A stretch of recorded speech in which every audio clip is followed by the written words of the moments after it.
BNP সরকারের সঙ্গে ধারাবাহিকভাবে যোগাযোগ সম্পর্ক উন্নয়নের মধ্য দিয়ে চীন তার অবস্থানে অর্থাৎ তিস্তার মহাপরিকল্পনা বাস্তবায়নে সরকারের এই উদ্যোগের সঙ্গে একেবারে খুব দ্রুত গতিতে সামিল হয়েছে।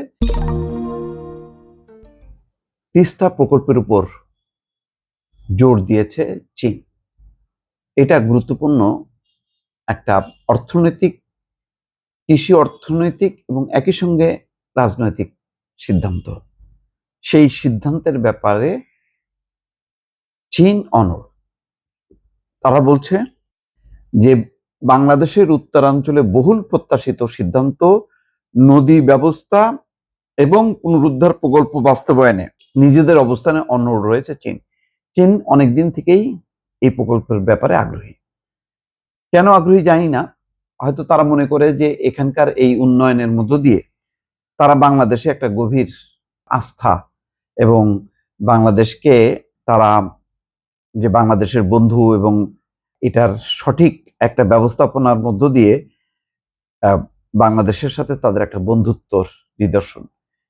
তারা মনে করে তারা সফল হবে এই প্রকল্প বাস্তবায়নে এবং সফল হওয়ার মধ্য দিয়ে বাংলাদেশ কৃতজ্ঞ থাকবে চীনের প্রতি, যেটি তাদের অন্যান্য বড় বড় অবকাঠামো নির্মাণ প্রকল্প, অর্থনৈতিক বাণিজ্যের ক্ষেত্রে তারা অনেক দূর এগিয়ে যাবে।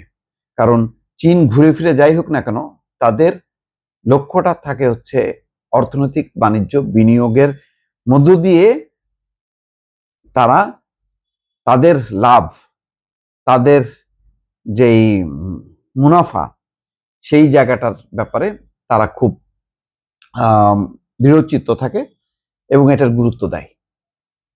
তাদের সম্পর্কের, কূটনৈতিক সম্পর্কের মূল বিষয় থাকে হচ্ছে বাণিজ্য এবং একই সঙ্গে বাংলাদেশের সাথে সম্পর্কের এই জায়গার ক্ষেত্রে একটা নিরাপত্তা কূটনীতি যুক্ত আছে। কারণ ঠিক যেই অঞ্চলে তারা এই তিস্তা মহাপরিকল্পনা বাস্তবায়নের ব্যাপারে সিদ্ধান্ত নিয়েছে তার ওপারেই হচ্ছে ভারত।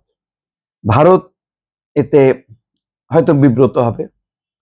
তিনি বলছেন যে তাদের সিদ্ধান্তের ব্যাপারে প্রতিবেশী দেশ কি ভাবলো না ভাবলো সেটা তাদের কাছে মুখ্য বিবেচনার বিষয় না। তাদের বিবেচনার বিষয় যে দেশে তারা যে প্রকল্পটি, যেই উন্নয়ন প্রকল্পটি তারা হাতে নেবে সেইটা যৌক্তিক কি অযৌক্তিক, বা সেই দেশের সম্পর্কের সাথে বিষয়টি সম্পর্কিত। অন্য দেশ কি ভাবলো, প্রতিবেশী দেশ কি ভাবলো বা কি সিদ্ধান্ত, এটা তারা বদার করে না। তিনি বলছেন যে প্রকল্পটি একটি জনকল্যাণমূলক উদ্যোগ, তিস্তার দুই তীরের মানুষের জীবন এবং জীবিকার উন্নয়ন এবং নদী ব্যবস্থাপনাকে আধুনিক এবং টেকসই করাই এর প্রধান লক্ষ্য। এ কারণে বাংলাদেশের প্রয়োজন বিবেচনায় রেখে চীন এই প্রকল্পের সহযোগিতা দিতে আগ্রহী।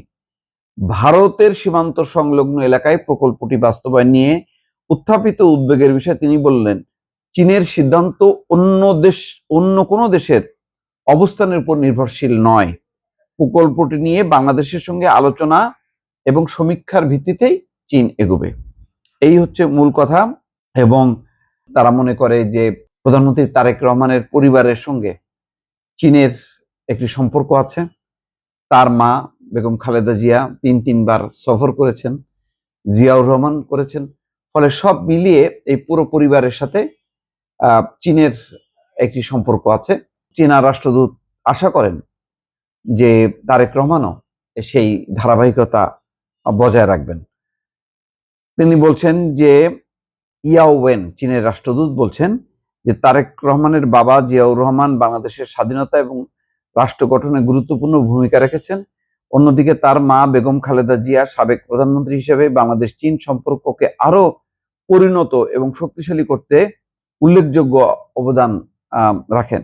তিনি স্মরণ করেন সাবেক প্রধানমন্ত্রী অন্তত 3বার চীন সফর করেছিলেন, যা দুই দেশের পারস্পরিক সহযোগিতা জোরদারে গুরুত্বপূর্ণ ভূমিকা রেখেছিল। মোট কথা, এটা শুধু যা বলছে যে একটা বন্যা নিয়ন্ত্রণ, পানি সংরক্ষণ এবং সেচ কাজে এই পানি ব্যবহারের মধ্য দিয়ে তিস্তার দুই পাড়ের মানুষের ভাগ্য উন্নয়নে চীন একটা ব্যাপক ভূমিকা রাখবে। কিন্তু যেহেতু ভারতের সীমান্তবর্তী অঞ্চলের অবস্থান হচ্ছে তিস্তা প্রকল্প। সেই কারণে ভারতের একটা উদ্বেগ উৎকণ্ঠা আছে। সেই উদ্বেগ উৎকণ্ঠা ভারত প্রকাশ্যে অপ্রকাশ্যে অনেকবার প্রকাশ করেছে, যেটা বোঝা যায় বিগত এই শেখ হাসিনার সময় তিনি নির্বাচিত হবার পরপর তিনি ভারত সফরে যান এবং সেখানে থেকে ফিরে এসে বলেন, যেহেতু তিস্তা নদীর পানি বন্টনের ব্যাপারে ভারতের সাথে চুক্তি হবে, সুতরাং তিস্তা সংক্রান্ত যে কোনো প্রকল্পে যেই দেশ নিকটবর্তী তিস্তা পানি বন্টন চুক্তি বা তিস্তা বাঁধের মধ্য দিয়ে যে পানি বন্টনটা হবে, সুতরাং সেই দেশের সাথে সম্পর্কযুক্ত থাকাটা উচিত। সে কারণে চীনের আগ্রহ সত্ত্বেও শেখ হাসিনা এই প্রকল্পটি ভারতের দিকে স্থানান্তর করে, যার কারণে চীন মনে মনে প্রকাশ্য বিবৃতি না দিলেও চীন এই ঘটনায় ক্ষুব্ধ হয়।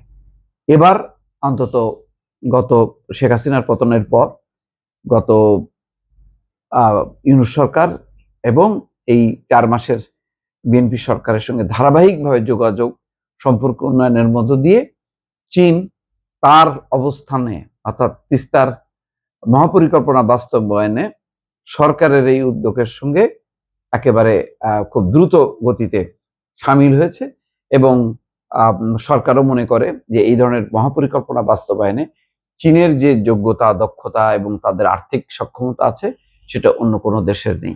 সেই বিবেচনায় বাংলাদেশের বিবেচনায় ঠিকই আছে যে চীনকে দেয়া, এবং চীন এই মহাপরিকল্পনা বাস্তবায়ন করতে পেরে বা বাংলাদেশের কাছ থেকে সিগন্যাল পেয়ে তারাও এখন যার পর নাই তারাও আনন্দিত এবং সেটি নিয়ে হয়তো তারা দ্রুতই কাজ শুরু করবে। দর্শক।